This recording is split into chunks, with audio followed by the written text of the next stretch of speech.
మహాభారతంలో నుంచి మన జీవితంలో నేర్చుకోవాల్సినటువంటి 5 పాఠాలు. 1. ధర్మం ఎవరి కోసం మారకూడదు. పరిస్థితులు ఎలా ఉన్నా ఎదురుగా ఉన్నది నీ వారే అయినా అధర్మం వైపు నిలబడకూడదు. కౌరవులు తప్పును సమర్థించిన భీష్మ ద్రోణుల వంటి మహామహులకే ఓటమి తప్పలేదు. 2. స్నేహం కర్ణుడిలా ఉండడం. లోకమంతని నువ్వు వేలెత్తి చూపిన నీ వెనుక నిలబడే ఒకే ఒక్క స్నేహితుడు 100 మంది సైన్యంతో సమానం. కానీ ఆ స్నేహం తప్పుడు దారిలో ఉన్నప్పుడు ఆపగలిగే ధైర్యం కూడా ఉండాలి.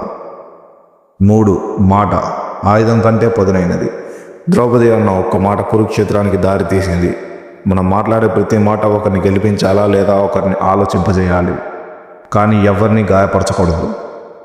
4. ప్రతీకారం వినాశనానికి దారి. కౌరవుల అసూయ పాండవుల పగ చివరికి ఒక వంశాన్ని నాశనం చేశాయి.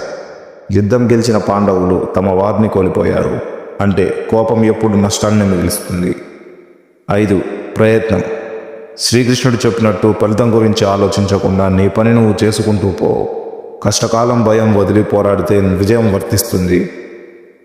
కురుక్షేత్రం బయట ఎక్కడో లేదు, మన మనసులోనే ఉంది. ప్రతిరోజు మనం చేసే ఆలోచనలో పాండవ కౌరవ యుద్ధం. అక్కడ గెలవాల్సింది పగ కాదు, ధర్మం. జై శ్రీకృష్ణ. ఇలాంటి మరిన్ని వీడియోస్ కోసం ఛానల్ని సబ్స్క్రైబ్ చేయండి. Thanks for watching.